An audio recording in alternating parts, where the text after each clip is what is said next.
This is the new BMW 5 Series, and it is quite literally the dirtiest car in the world. No, it really is. It's because I haven't been able to wash it. All the car washes are shut because of COVID, and I live in a flat, so I can't get a jet wash to it.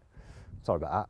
It's ironic, really, because this version of the 5 Series is actually cleaner than its predecessor because BMW has updated it with mild hybrid technology.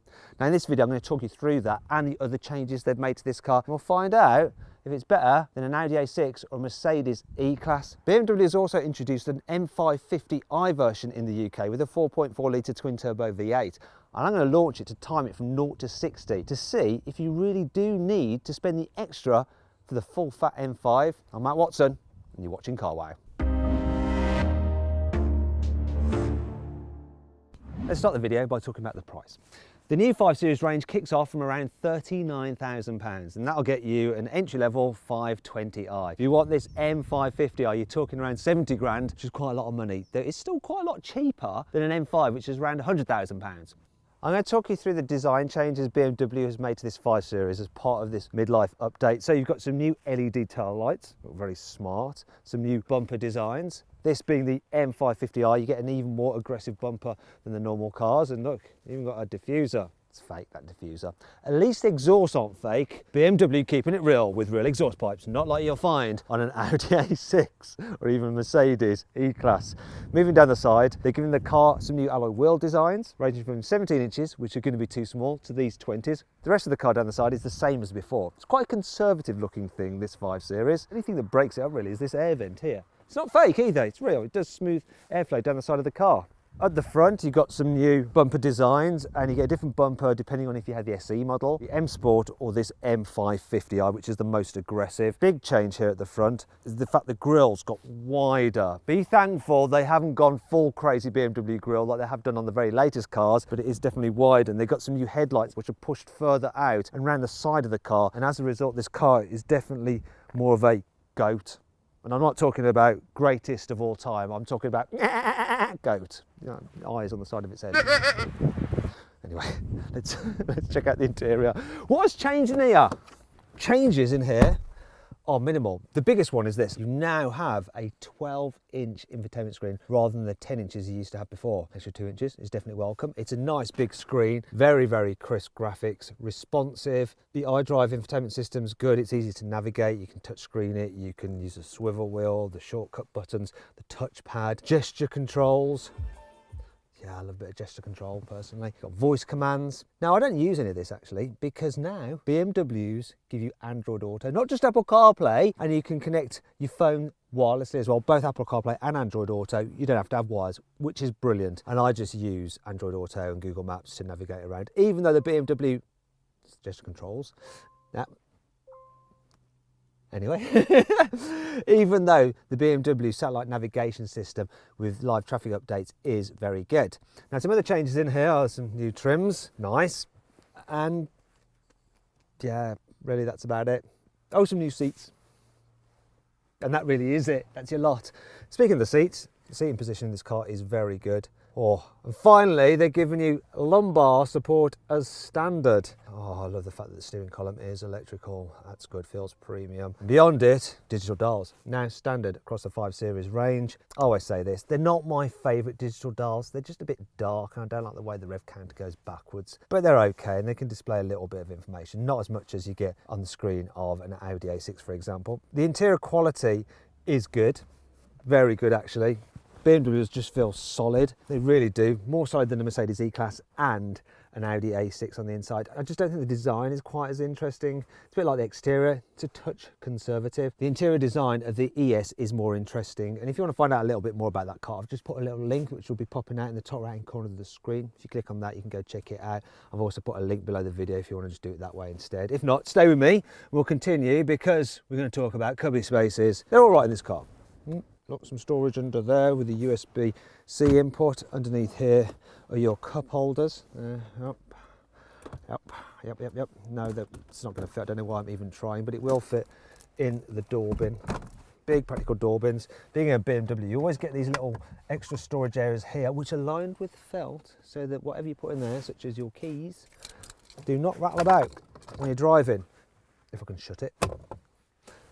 As for the glove box, once again lined with felt, and it's just an average size. But overall the storage in here is pretty decent. In fact, this car is well thought out. Everything's laid out, dead simple to use. So you just got traditional knobs for the climate control, which is good, though there are touch sensitive buttons for the fan and the heated seats. But they look kind of cool, don't they? The way they're lit up, and then when you turn the car off, they disappear. And you've got the shortcut buttons there for the infotainment system and the stereo and stuff like that. Overall, this is a good quality, well thought out, comfortable cabin.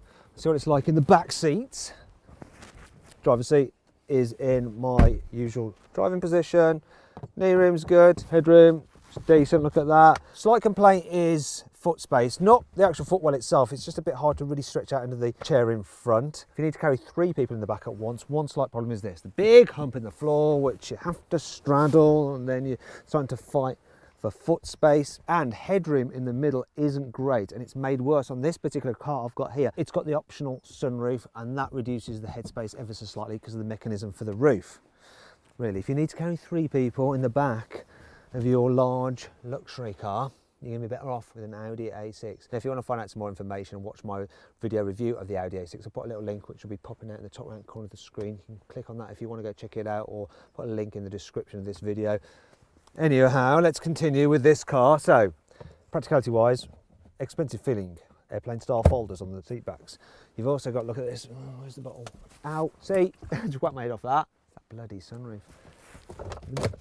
Door bins in the back are large. I like this feature. So you've got an armrest, that's good, but you've got the cup holders which are hidden until you need them. So you're not ending up putting your arm in them like you are on lots of other cars. They kind of look like eyes as well. If you need to carry longer items than 2 people in the back at once. Got some through loading there. I don't know why I'm laughing at that. If you need to carry a child seat in the back, you've got flip-up Isofix anchor point covers, so you're not going to lose them like you do the flip-off versions. And there's plenty of space back here, so it's quite easy to install even a big, bulky rear-facing seat, and you don't have to really move this front passenger seat forward that much to fit it in here. Overall, pretty practical in the back, and look, you can get it with 4-zone climate control if you want to. That's standard on this M550i version, though you can get it optional on lesser cars. Just finish off here, look, we've got a couple of USB-C charging points and a 12-volt socket so everybody can charge their mobile devices. Thank goodness. Let's go to the boot. So, the official capacity is 530 litres, which is exactly the same as an Audi A6 and 10 litres less than a Mercedes E-Class. Doesn't really matter. Now, the opening is quite wide, which is good for loading things, and the load lip isn't particularly big, so that's good for hoiking things out. You can actually fit 8 of these airplane-sized carry-on luggage cases in the boot of this car, which is fairly decent. In terms of other features, you've got a little storage area there, netty area there. There's a hook here you can hang your takeaway bag off so that your food doesn't spill all over your boot when you drive home. Some tie-down points there if you need to secure some larger items, and if you need to carry something really big, look, you can fold down the rear seats by pulling on these levers. Though annoyingly, that feature is a £400 option, and that brings you on to 5 annoying things about the BMW 5 Series. Speaking of having to pay extra for stuff, the adaptive cruise control with lane keeping assist, that's a £5,000 option on this car. You get it standard on a Toyota Corolla. This M550i has a glorious V8 engine, and it sounds nice on the outside. Have a listen to this. Oh yeah. Thing is though, on the inside, BMW feels the need to play fake engine sounds to the car's speakers, and that just sounds artificial. Depending where the sun is, it can reflect off this silver trim on the steering wheel, and you get this flickering effect which just distracts you when you're driving. The plug-in hybrid's boot has 120 litres less space because of all the batteries, which means it won't be quite roomy enough to sleep in. The wireless charging pad isn't big enough for the very latest big phones, such as my Samsung Galaxy S20 Ultra. Look, it won't quite fit in there. No, it's not charging because it's not close enough to the pad. Brilliant. It's not all negative though. Here's 5 good things about this car. The Parking Assistant Plus gives you a wonderful 3D view of the car. Look, you can look all the way around it like that. Isn't that brilliant and very clever? Makes it dead easy to park. Also, this thing works like a dash cam, so it's constantly recording what's going on, and if you have an accident, it will save the footage of the incident. Then you can use it in a court of law. You can get the car with BMW's latest frickin' laser lights. With frickin' laser beams! So they can shine up to 600 metres up the road, and they're absolutely brilliant, and they'll do that thing with a blank out part of their beam. So they don't dazzle oncoming drivers, though it looks like I've automatically blanked out part of their beams by getting the car so dirty. Let's see what they look like. There we go. Come on, clean that up a bit. Let there be light! That's better. M Sport cars get upgraded M brakes. They also get lowered stiffened suspension. You can upgrade to lowered stiffened adaptive suspension. Now this M550i gets that as standard, and a limited slip rear differential for better corner exiting traction.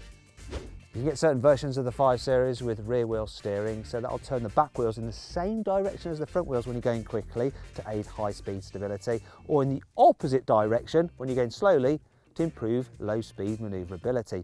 You can also get active anti-roll bars. They use special motors to counteract the twisting force on the roll bar when you go around a corner to help make the car stay as flat as possible. Look, this car has it, and it just won't lean. I don't know what I'm doing. If you've got the all singing, all dancing, fully automatic cruise control system, it works with the car's navigation system, and you can tell when there's a lane change, and it will safely change your lane so that you don't accidentally filter off down the wrong exit. One of the major changes to this new 5 Series is that it gets mild hybrid technology. So you have a little electric starter motor that can provide an 11 horsepower boost, so a bit more responsive when you overtake, and it does help save fuel. The range kicks off with the 520i. That has a 2-litre turbocharged petrol engine with 184 horsepower. Then there's the 520d, which has a 2-litre diesel engine with 190 horsepower. Then there's the 530d, which has a 3-litre 6-cylinder diesel engine with 286 horsepower. Then there's the plug-in hybrid, starting with the 530e. That has a 2-litre turbocharged petrol engine and an electric motor and a combined 292 horsepower. Then there's the 545e, which has a 3-litre straight-six petrol engine with an electric motor and a combined 394 horsepower. And finally we come to this engine, 4.4-litre twin-turbo V8 with 530 horsepower and 750 newton-meters of torque. Now all 5 Series are either rear-wheel drive or all-wheel drive, and they all get an 8-speed automatic gearbox. Okay, let's see how quick this car can go from 0 to 60 miles an hour. Got my specialist timing gear here. Put it into sports mode for the gearbox, sport handling mode for the traction, sport mode everything else. Launch control active. Come on. What are you going to do? Oh, struggling on the change there. Whoa! We got it. 3.84 seconds. When it was changing from first to second, it lost a bit of traction as well. Could have probably gone quicker. BMW says this car did 0 to 60 in 3.8 seconds, so pretty much bang on the money then. Finally, time to take this BMW 5 Series for a drive, and let's start off with what it's like in town. Now the first thing you notice is that it's got quite a bit of a blind spot, which is a bit annoying then when I was pulling out round a truck. It's really big, that blind spot. Other than that, the visibility is pretty good in this car. What's really good in this car though is the automatic gearbox. It's just so smooth and so relaxing when you're just pottering around town. One thing that's more of a problem is the turning circle. Is there any roundabout? Can I make it all the way round and back again? This car has the rear wheel steering, which is helping me a little bit by reducing the turning circle, but even then it's still quite boat-like. But then it's the same for this car's competitors, really, if I'm brutally honest. Problem you're going to have with a big saloon car when driving around town. One thing they are good at though is dealing with bumps in the road. This car is actually fitted with the adaptive M Sport suspension, and I reckon you should get that fitted to this car if you buy one. The entry level suspension is just normal comfort. Then you have M Sport, which is lower and stiffer. However, that's a bit uncomfy over bumps. The M Sport Adaptive though has a comfort mode, so it just slackens off the dampers, so it's just better over bumps. That said though, it's still not quite as comfy over bumps as an Audi A6. But in town overall, this is good. Right, let's see what this BMW 5 Series is like on the motorway. So this car has the fully automatic cruise control with lane keeping assist, and it's so easy to engage. I just press this button here and we're good. In some cars you're faffing around behind the steering wheel for some extra lever. This is simple as, and it does that thing where it'll keep you a safe distance from the car in front by using radar control, and you can alter that distance by pressing these buttons. All very, very simple, and it's one of the best systems at just hooking you up to the centre of the lane and keeping things nice and relaxed. It just does all the driving for you. I'm going to show you this though, the responsiveness of this car's gearbox. I'm going to throw it from 50. See that kickdown? Oh my God, The gearbox, boom, kick down straight away. And it doesn't matter which version you have of this car, this 8-speed automatic gearbox is very responsive. But when you combine it with this 4.4 litre twin turbo V8, you go from pretty much 0 to warp speeds in the blink of an eye. It is insane. There's a price to pay for this big engine though, it's the economy. So I'm averaging just under 24 miles per gallon. If you get the 520D, you're going to be able to do easily over 40 miles per gallon and probably over 50 as well. Now when you are just cruising on the motorway, it's very relaxing, this car. Really, really is. If I'm being really pernickety, I could say it's not as quiet as a Mercedes E-Class. It just doesn't have quite as good sound insulation, but it's just a minor difference. Let's put the car into sports mode to stiffen everything up. I'm gonna go manual. Oh, it increases the sound the car makes. Not keen on that noise, to tell you the truth. I am keen on the way this goes around corners though. Oh my gosh, those active anti-roll bars on this car just stop it leaning in the bends. Normally the 5 Series would be leaning through some of the faster bends, but with this system on this particular model, not at all. And it's got so much grip from that 4-wheel drive system. And that engine, this thing is bonkers. It absolutely flies. The only thing that this car's lacking is a bit of steering feel. That's it. Do you know what? I'm not sure whether you need an M5. Why do you need an M5? This thing is quick enough, it grips well enough, it corners well enough, it doesn't bounce around as much as the M5 on our crappy British roads. This is a great car. This is a really, really great car.